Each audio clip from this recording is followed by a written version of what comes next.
Thank you. Hey, I don't even know what to say anymore. That was a lot. I don't think this many people liked me when I went to school here.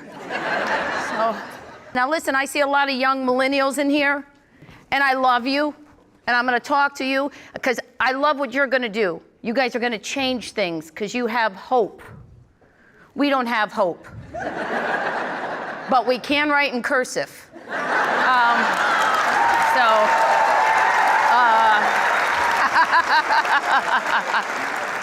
You might need us to read the Declaration of Independence one day, so you better be nice.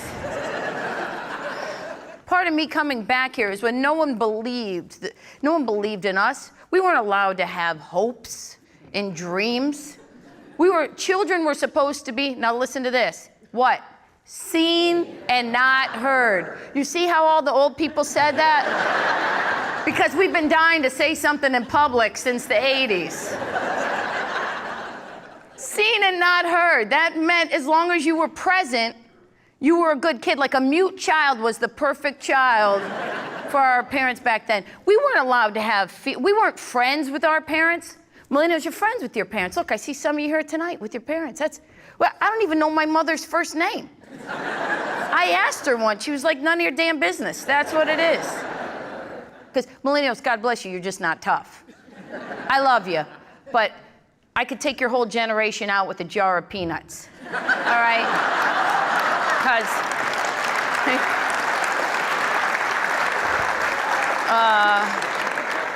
it's just not tough.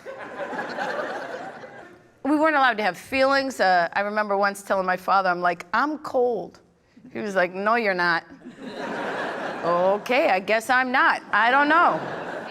We would do things like, you would have nicknames based on your flaws. I have a brother, To-Do. Yeah, because he used to play with a toilet paper roll all the time. You know, To-Do, To-Do, To-Do, To-Do, To-Do, To-Do, To-Do. We only let him play with that because he broke all our toys. Broke my Easy Bake Oven.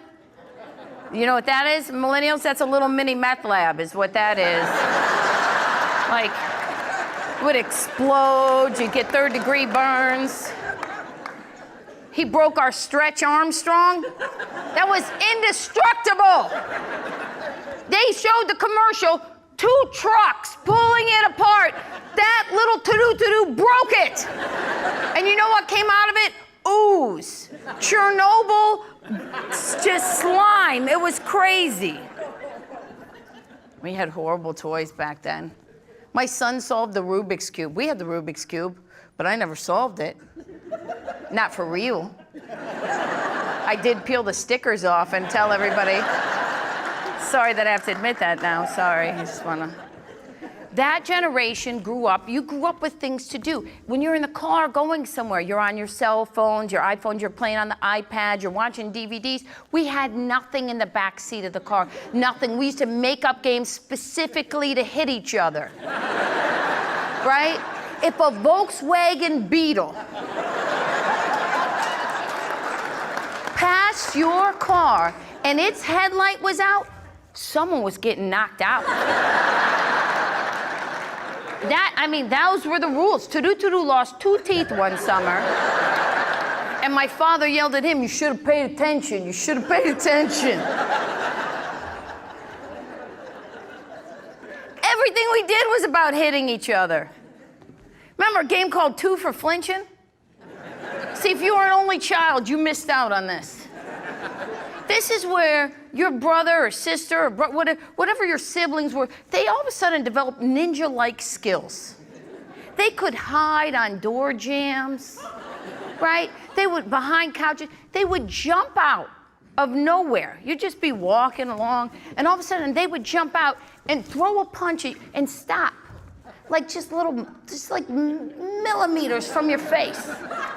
And if you flinched, they'd punch you 2 more times. 2 for flinching.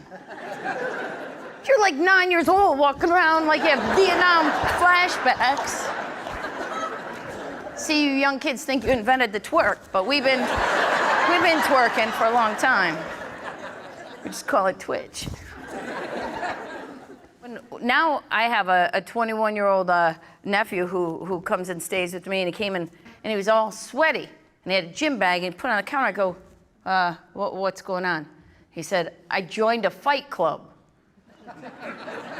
Oh, well, you're gonna get kicked out because you just broke the first rule.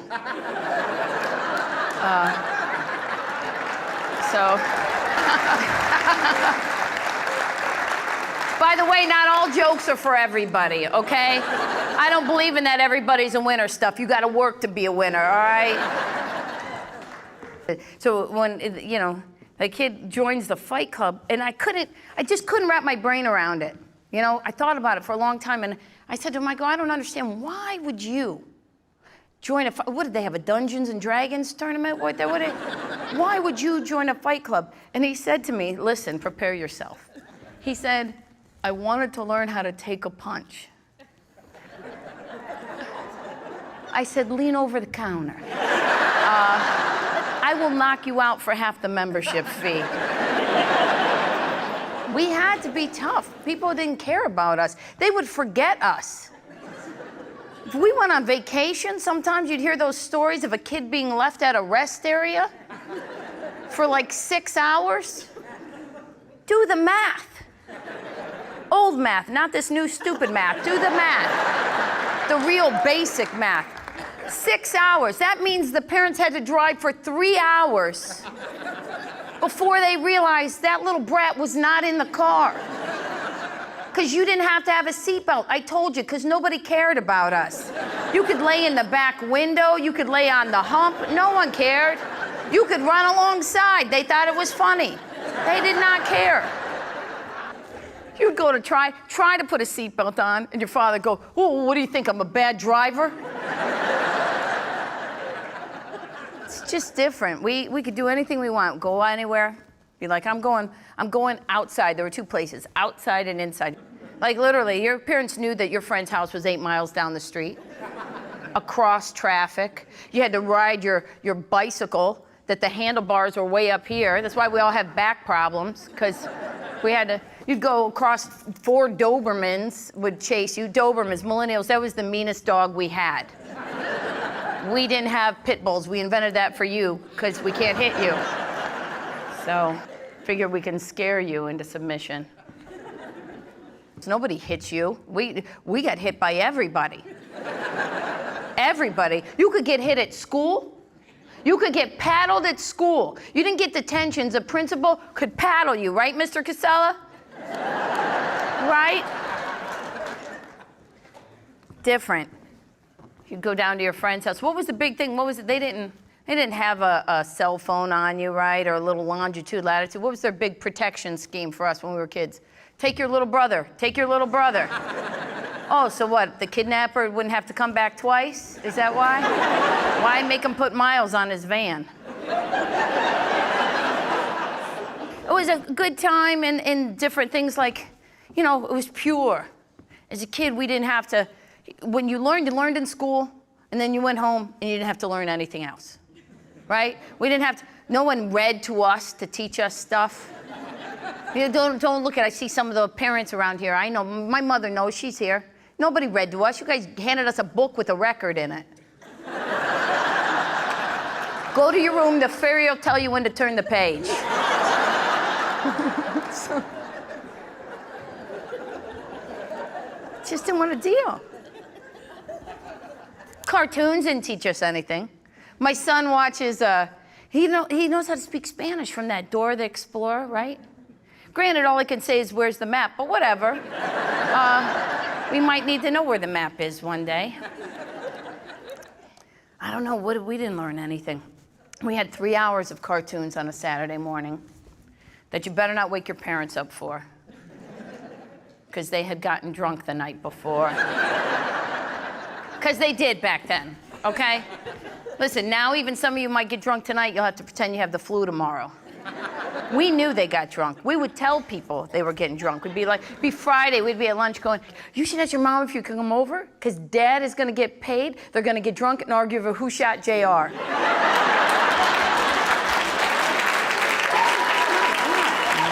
Saturday mornings were crazy. Crazy. Those were the mornings too that other brothers and sisters were made.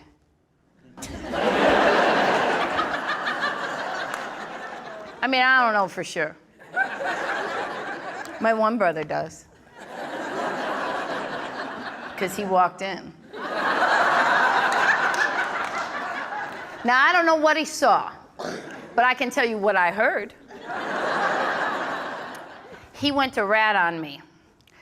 Because in the old days, remember when there was only one TV in the house, so it was a brawl to figure out who was going to watch what they wanted to watch when the parents weren't around. It was all-out battle war. And I don't want to brag, but I'm a good crotch puncher. I have a certain set of skills. And a knuckle to the nads is like a taser. And I was always able to watch Shazam or ISIS when I wanted to. So he went to tell on me.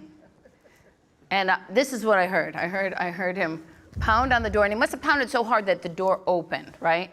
And I heard my mother go, "Ah!" And then I heard my father go, "Get the hell out of here!" And then I heard my brother go, "Get off my mommy!"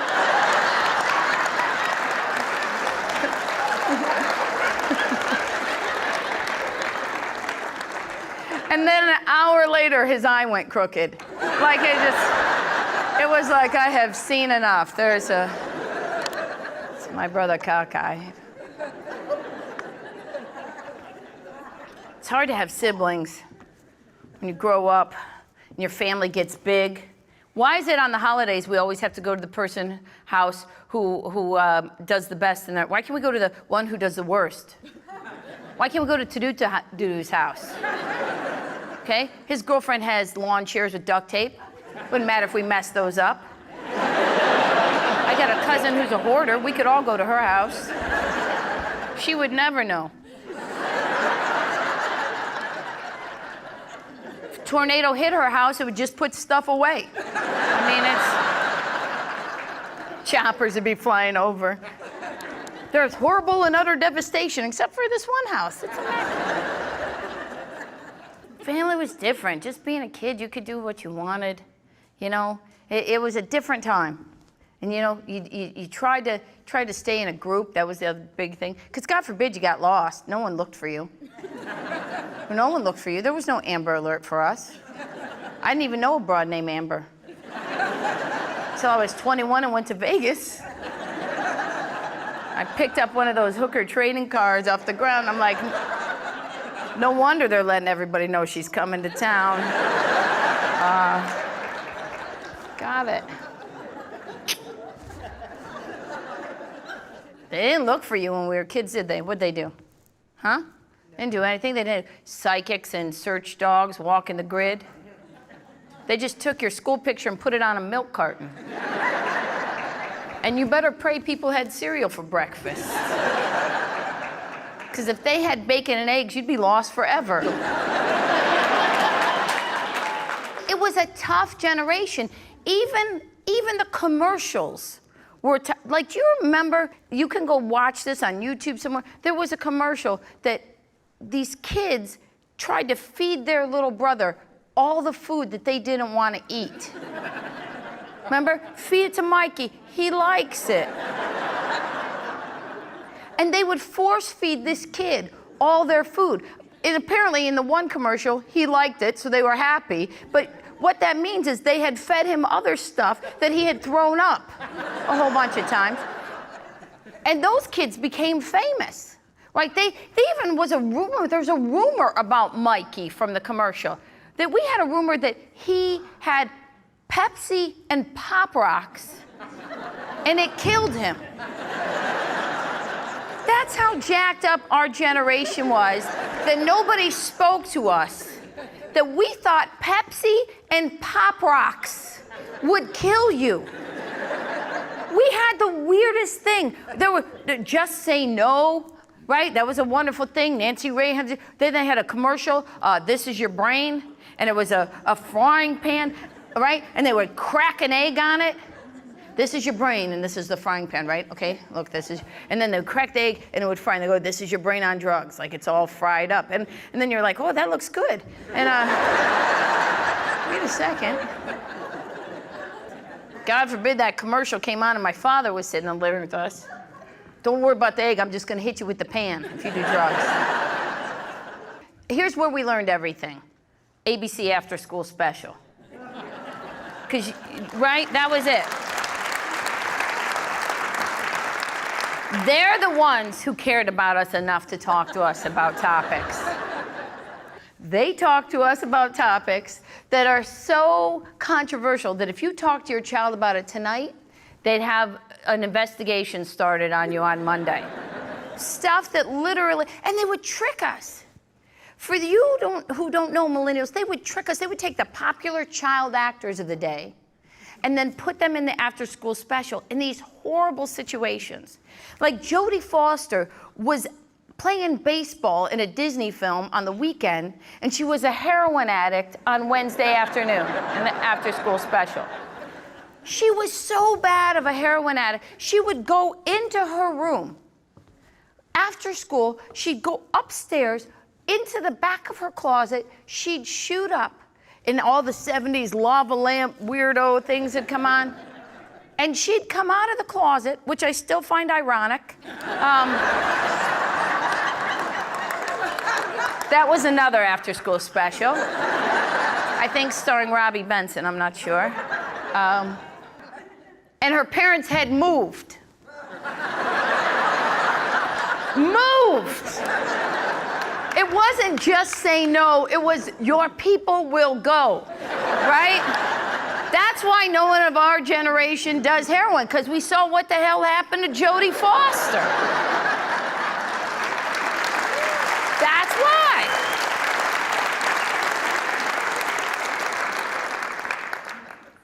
I'll never forget this one. This one, if you saw this, it changed your life, changed mine. There were these kids that were playing on the playground. Just playing, swinging on swings, sliding down slide, by themselves, by the way, because you could back then, right? There are play dates now. That's what they do with kids. That was a whole thing for me when I became a parent. I didn't know about that. My son was 5. He wanted to have a play date with this little boy, Justin.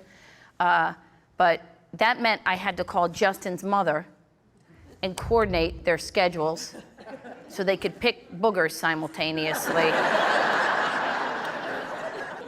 Justin's mother was one of those tiger mothers, and she had him, she was just, oh, Justin's not available on Tuesday. He's not, that's when he has Chinese and cello. And I'm like, you need to, yeah, what are we, negotiating trade deals? Go, you need to let Justin come over, let the neighbor kids beat the hell out of him, because that's the life you're setting Justin up for over there. Finally, Justin's mother found a date that was open in his schedule, and she came over and she walked in and she sat down on my couch and she stayed. Now some of you don't understand why that's even funny, but I did not invite her over. I invited her child over to play with my child because I'm busy. I only have one kid. You're supposed to have 2 so they can play together. Plus, in case one's an idiot, you have somewhere else to live when you get old. Okay? It is what it is. Right? That's why a whole bunch of people moved to Florida, because they struck out completely.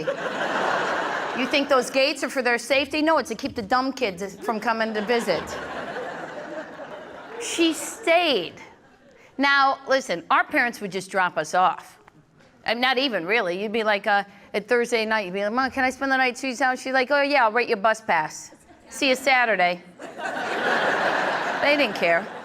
I'm busy. Millennials, I know you don't understand busy sometimes because you're young and I'm saying all this with love. I'm trying to help you understand that sometimes time is the most precious commodity. I don't have time to do a lot of stuff. I don't have time. Like, that's how you get in trouble, because you have too much time.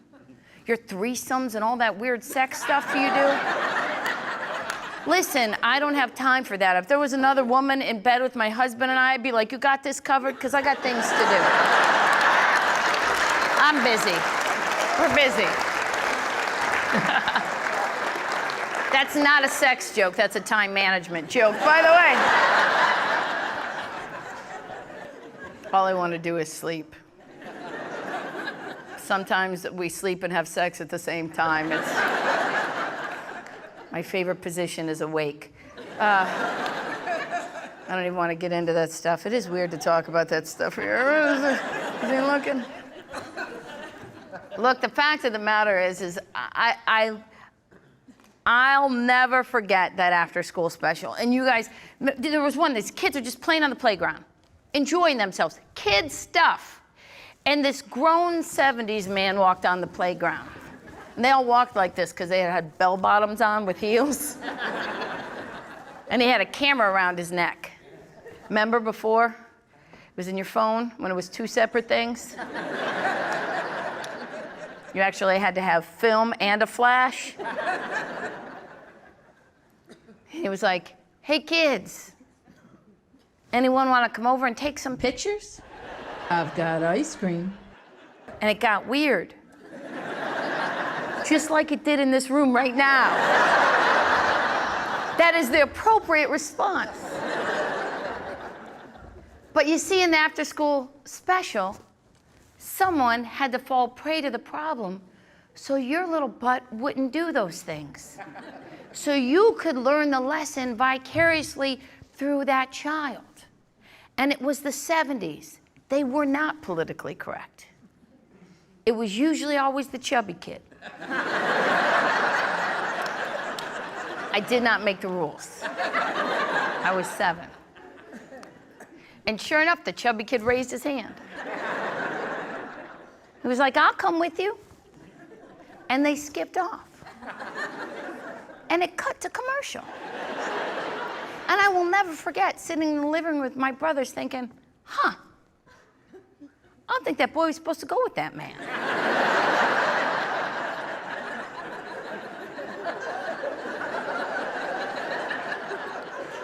That man is a stranger, and you're not supposed to go with strangers. But To-Do-To-Do's a chubby kid, and he was like, I wonder what kind of ice cream that man has. So, I like having you guys here. I like most people. Not a big fan of the Amish, just so you know. Just being honest. They're not here, don't worry. That would be weird if they were, right? Wouldn't that be weird? Like, what up, Tammy? And Jedediah trying. They have a whole bunch of little Amish Ubers hanging out. I have lots of reasons behind why, if you really must know. First of all, they show up at Walmart with smallpox and polio.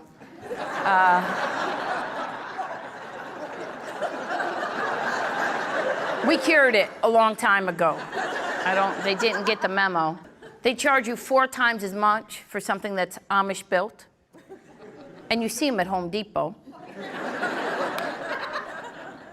And I'll tell you another reason I don't like them. I have a puppy, 16 weeks, beautiful little golden retriever, okay? Beautiful dog. Now, the last time I had a dog, I was a little kid. I didn't understand that there are new rules for dogs now. Now, if a dog goes to the bathroom, you have to pick it up. 4 or 5 times a day. I got a bag. I'm walking around with a hot turd in a bag. This is my glamorous life over here. Hot turd in a bag. Hot turd. It's like a country song. Hot turd in a bag. Hot turd in a bag. Hot turd in a bag. I'm driving to get here. Amish dude pulls in front of me. Horse craps all over the road. He doesn't even turn around and look at me. And he doesn't pay taxes. By the way, you're not even supposed to be on the road. You don't pay taxes for those. That's what happens. So that's another thing. You know you're old when you go, oh, they don't even pay taxes. Get off my property. This is what happened in my life, is I have been all around the world, and I will tell you one thing. If you can save yourself some time, because remember, time is precious, don't engage the crazy. Do you understand what I mean? Don't ask people their thought process. Don't ever ask why. Because you'll never understand how crazy people think, because you're not crazy. Right? Don't ask why, like Nancy Kerrigan. Why? Millennials, Google Nancy Kerrigan.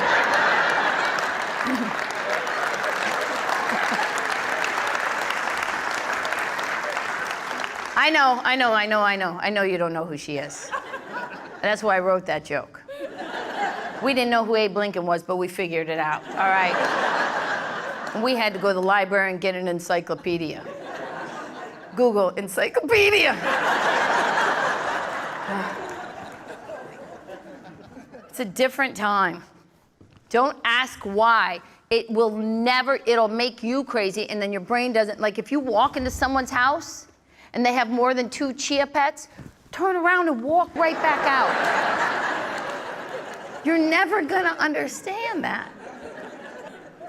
If you have those little stickers of your whole entire family on your back window, punch yourself repeatedly in the head. Okay? It's unnecessary. Stop. All you're doing is showing the weirdos, follow me home, I got kids there. Come on, get your camera, bring your ice cream. Think about things. Why do you make it hard on yourself? Listen, I get it. I do stupid stuff. I was on the plane the other day. I was getting on a plane, and I engaged crazy. I didn't mean to. I just wasn't thinking. I saw a lady. She was by herself, and she was in front of me. She was running down the jetway, okay? And I did not see her face, but she had a double stroller. And I thought, I'm going to help her, because not only is she by herself with 2 kids, but I don't know if you folded a stroller in the past decade. But you need an engineering degree, okay? It's like origami or something. So I ran up and I'm like, hey, ma'am, can I? And just as I said that, I looked down, 2 dogs. Okay, listen, I've already explained to you, I got a dog, I love animals. I just wasn't prepared to see him in a ride, okay? Take it down a notch. I engage the crazy.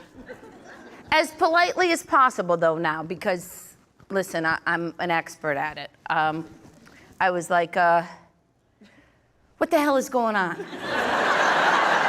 Because that's the best I have. You have to know who you are. She said, oh, that's my calming dog. Calming dog. That's a real thing. No, in all honesty, that's a real thing. Some people need that. They have seizure disorder, they have PTSD, they have 2 for Flinching flashbacks. I don't know what it is. They need it. Okay. And I gotta be on a plane with you, whatever you need. But I'm the dummy, because I went back in. And I was like, what about that dog?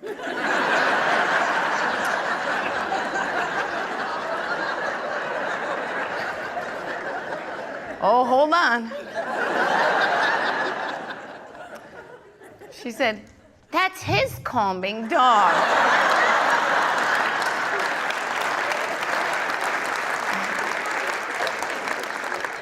Do you know how crazy you have to be? That your calming dog needs a calming dog? That the dog whose sole purpose in life it is to take you down a notch goes, this broad is crazy, I need backup. You shouldn't be allowed to walk out amongst the rest of us. I laugh a lot, and I don't come from a lot of laughter in my family. Like my grandparents, they didn't laugh a lot. They were immigrant people. They were married, gosh, I think like 54 years, and they hated each other. It was a little game called whoever dies first, the other one wins all the good stuff. You think I'm kidding, but I didn't realize how much they hated each other till the day before I got married. My grandfather picked me up, and we were gonna go to breakfast, and he goes, hey, Tam, today is the best day of your life. I said, but Papa, I get married tomorrow. He goes, I know, today. It's the best day. My grandmother, some of you saw my grandmother when I was younger. My grandmother looked just like an Italian movie star, just like Danny DeVito, but shorter and hairier, if that's possible. She was mean. If you showed up like you were the stranger coming out, the moment you walked through the door, she'd be like, "You hungry? I'm making you something." With her apron just sitting on like she's been wearing an apron her whole life, right? You say, "No, I'm good, thank you." And she, "Come on, I'm making you something." I said, "No, I'm good, thank you." And then her eye would twitch just a little bit. She'd be, "I'm making you something." And somewhere in the back of your mind, you remember like the troll and the billy goat story somewhere. So you'd find yourself sitting at the kitchen table, and within like 4 minutes, a 7-course Italian meal would show up in front of you that someone on the Food Network would knock somebody out over, right? And you'd leave my house and you'd go, "Oh my God, your grandmother's so nice." I'd shut the door, and then her head would spin around like the Exorcist. She'd go, "That son of a bitch, every time he come here, he hungry."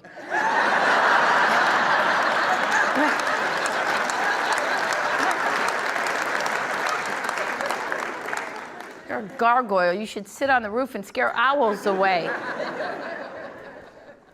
Mean. You would think that would prepare me for a mother-in-law, right? Listen, I love my mother-in-law. I've talked about her in my specials before, and I'm brave enough to talk about her now because she's not here.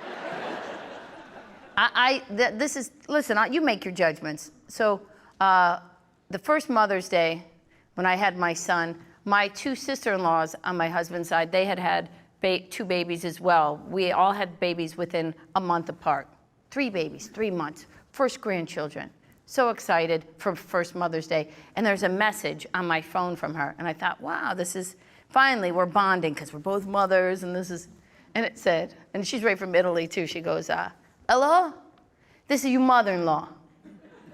You don't know because you never call me.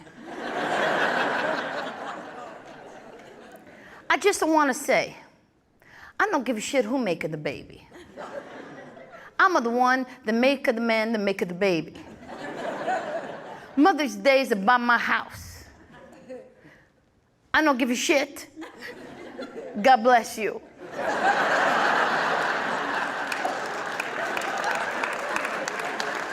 She didn't say God bless you. I just wanted to make her seem softer.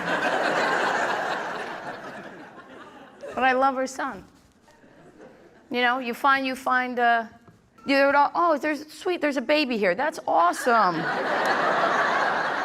Oh, it's so nice. Is it 16 and pregnant? Are we filming that at the same time?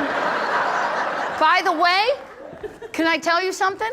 I know they told us not to get pregnant when you're in high school and stuff like that, right? They would say, don't do that. But now that I'm old with the kid, I'm like, that might not have been a bad idea. I would have missed prom. This is hard to be in charge of a kid and my parents at the same time. It's never a break. It's a sandwich generation, and you can't eat bread because you weigh 5,000 pounds. Oh no, I'm always tired, by the way. There's never, because you want to know, I hear something else, millennials, you want to feel good about yourself? Our generation is always tired. Why? Not because we want to be old. It's because we have to wake up and go to the bathroom 17 times a night. Eventually, that goes away, though, because you stop waking up. I can't wait for that. I just pee the bed. I don't care. Think I'm above it? Some people, you travel through life and you water runs parallel, and you find your mate, and then some of you, like me, you marry the hot kid from the slow class. It doesn't matter. Doesn't matter. We don't have to be on the same reading comprehension level. What does he have to do? Just guard the perimeter. That's all I'm looking for at this point. Walk the wall every once in a while. I love my husband. I think one of the reasons I kind of got a little bit grumpier in my old age is because what they don't tell you about marriage, when one person snores, the other person loses all credibility because they no longer believe you. When you say, you snore, their response is, no, I don't. Oh, now I'm a liar? I have to prove it to you? I have to film you like I'm looking for a Yeti in the Andes?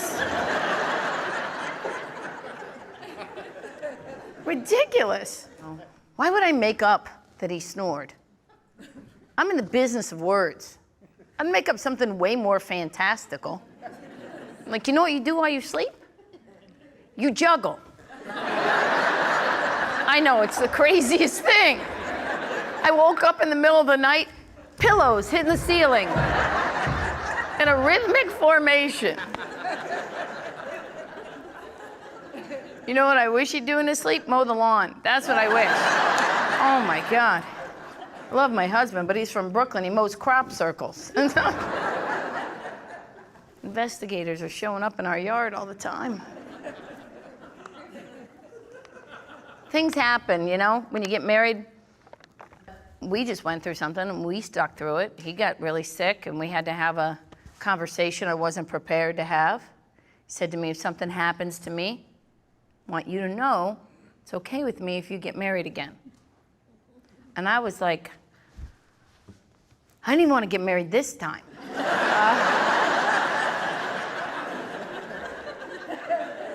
What are the odds I get knocked up at 48 years old? 48, for all of you trying to figure it out. And then, then I realized, he was like, come on, take it seriously. I knew what he wanted to hear, so you got to give that to your partner sometimes. So I said, listen, no matter what happens, for as long as I walk this planet, there will be one man who calls me his wife, and that's you. Because what am I supposed to say? Oh, give me Mike's number in case you're in a coma? You might be comatose, so I don't know. He will be my only husband, and you could tell he was relieved. But I will bang a lot of people. Because I didn't when I was a kid, okay? Millennials, you don't slut shame. We slut shamed a lot. A lot. Not only were there after-school specials about it, quite frankly, they could take your home number. You didn't even have to do anything wrong. Someone could get mad at you and put your home number in a boy's bathroom.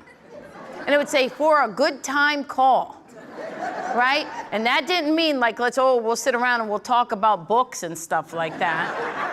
And they would call your house, not your Instagram account, not your Facebook page, not your cell phone. They would call your house, where there was usually one phone, and my grandmother answered the phone like it was her job. Like she was the operator. And in her little Italian mind, she could never understand that a stranger would call us and we might not know who that person is. She never believed it. I remember this one time someone did that to me. I don't know what it was over. And she was like, this man, he want to talk to you. I don't know who that is. He say he know you. No, I don't know who that. He say you do a good job. I didn't say that. You said that in your head, not me.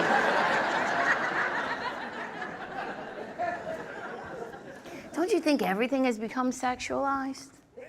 I think everything, that's the other thing. Like, I think we did it to ourselves. You want to have equality, and I know you do, right? But you got to stop sexualizing everything. You can't ask for equal pay for equal work and then read 50 Shades of Grey. Come on, you know that. You can't do that kind of stuff. That's the difference, because you want to know why? Then you got to have a safe word. What is that? I don't know. Want to know what my safe word is? Get the hell off of me. How about that? You can't do that to yourself. But I think that that's a different story now, too, because safe word is now from those books. They are part of the vernacular now because we have now adopted a sexualized culture. We're a safe word because people are apparently getting their head banged against the headboard so hard that their skull splits and their brains come flying out. I said to my husband, if you could do that, why would I stop you? We're all gonna die. What happened to Tammy? Well, she came and she went.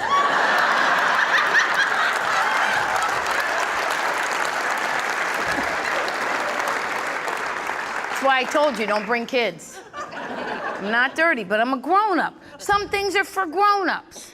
Some things, there's a different life now as a grown-up. You have to think about things a little bit more. When we were kids, they didn't put ratings on movies, right? We didn't have any ratings. We went to see Jaws.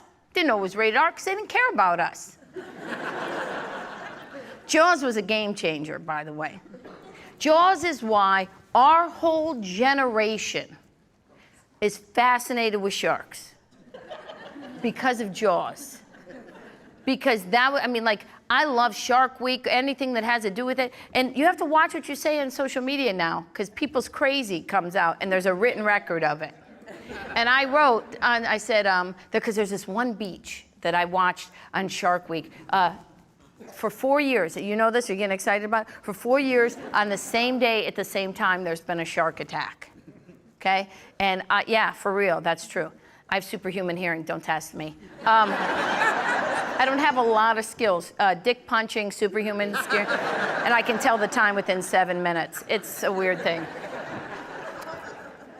That Shark Week thing, and I wrote on social media, I said, if you take someone to that beach on that day, there's someone in your family you want to take out. Right? Stupid little joke. But I engaged someone's crazy. And this lady lost her mind. And she goes, oh, you think that's funny? A murder is funny to you? A shark attack? What kind of person are you? You must be sick. There must be something wrong with you. What would you do? What if it was someone in your family? And finally I wrote her back. I was like, specifically who? Because you have to know that if you engage someone's crazy, you better make sure that your crazy outweighs their crazy. Because I come from a long line. It's generational crazy. In my house, if someone was attacked by a shark and they survived, they'd be pissed that the shark didn't finish the job. Because the first time they showed up for the holidays after the shark attack, the whole family would just be like, Donna, Donna. To do. Donna, na, na, na, na, na, na, na, na, na, na, na, na.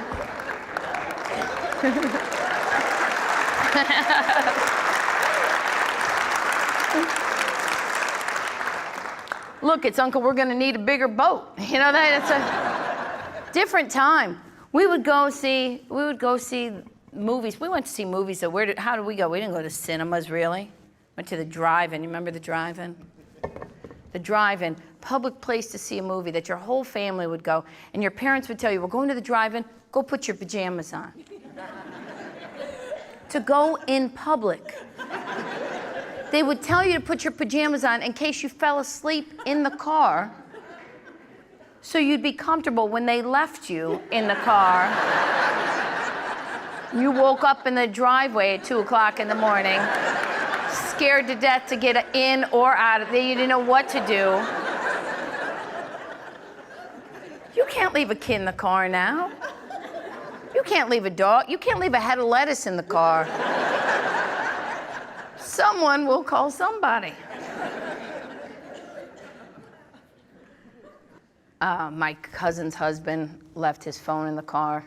Speaking of leaving stuff in the car, and she went through it, because sometimes that's what people do. And she found he had been sending some pictures of his private area to girls that he works with. It's horrible, right? I know, but can I just say this? I think men, we set you up for failure. because we've given you the technology while you still have your penis. You're gonna do something with it. That's just, I mean, I'm sure there's an Amish dude right now tracing it on a piece of parchment. He's got the candle behind him, getting the proper glow. He's got to dip the quill in the inkwell. Then he's really got a committee. Rolls it up like a scroll and trots it over to his girl's house. He knocks on the door. Hearest thou goeth, Rebecca? And Rebecca unrolls it and her bonnet flies off and she can't churn butter correctly for a week. I told my husband, don't ever do that. No class or dignity, that. I don't need a picture of your penis. I own it. No one sends me a picture of my house when I'm out of town. Somehow, miraculously, I end up in the same place. Plus, I got a kid and my parents come over a lot. An Apple TV and an iPhone, right? So then you know what happens? When your television's on a low, whatever's in your phone shows up on your TV. I don't want to have to explain that. Yeah, that's just a weird rock formation in Sedona. That's why I took the picture. It was different. Just different when we were kids. We didn't have to worry about that stuff. All we did is we, went with our family. We went back to the drive-in. That's where we were. In our pajamas, you'd go play on a playground up front, unless you'd seen that after-school special. Then you stay in the car with your parents. They had one speaker for the car. For the whole car, one speaker. That went by your father. He was deaf anyway. Halfway through the movie, he'd get mad and you'd put it away, this stupid thing, and you're like, Daddy, I can't. Yes, you can. No, I cannot. Go play on that playground, which was fun, because it was all kids. Then the movie would start. How would it start? How would you know? It got dark, right? You'd have to try to find your car. But it's dark. Even if the lights were on, you were only 3 foot high. The headlights burned your retinas out. That's why no one of my generation can see anything anymore. You'd be one, Mommy! Mom! And 100 women would lean out the window. Over here! You couldn't differentiate your mother's voice. And they didn't get out of the car because they didn't care. You were wandering around like little mini Moseses the whole movie. Jaws made me, here's what I want you to know. Take this. If you have learned anything from me, then you're beyond a genius. But, because I wasn't really teaching you anything. But here's what I would say. This is one thing. I know who I am. I know who I am. Like, that's why nothing can shake me. You can call me anything in the world. I have to believe you. Okay? That's why bullying doesn't work on people who are strong in who they are. Know who you are. Figure it out. Like, I want you to laugh. I want you to enjoy it, but you don't have to. You only need a certain number of friends. You need you need a 3 a.m. friend. Someone who you can call at 3 o'clock in the morning and they will show up with the shovel and bail money, no questions asked. And you need yourself. You need to like yourself enough. And I learned everything I needed to know when I was 4 years old and we went to see Jaws. Jaws is what made me tough, because I'll never forget. What happens that first scene? What happens? Does anyone remember? Bueller? What happens that first scene? The woman takes off her clothes, jumps in the water, gets eaten by the shark. Spoiler alert, by the way. Welcome from your coma if you haven't seen it. Or you're Amish and you're here. What happens that first scene? She gets eaten, then there's the hand. Remember that? The severed hand on the beach. You know that's the most powerful scene in the history of film right there? Do you know that? They voted on it with the crab crawling up it and seaweed wrapped around the red fingernail. You remember that? Makes you feel some kind of way right now. I was 4. My brain couldn't comprehend that and breathe at the same time. I was like, I was in feet pajamas, for God's sake, people, okay?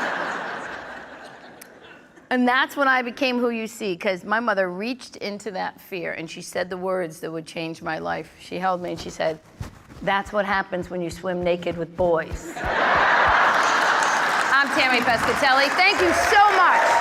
Good night. God bless you all. Good night. Thank you very much. I appreciate it.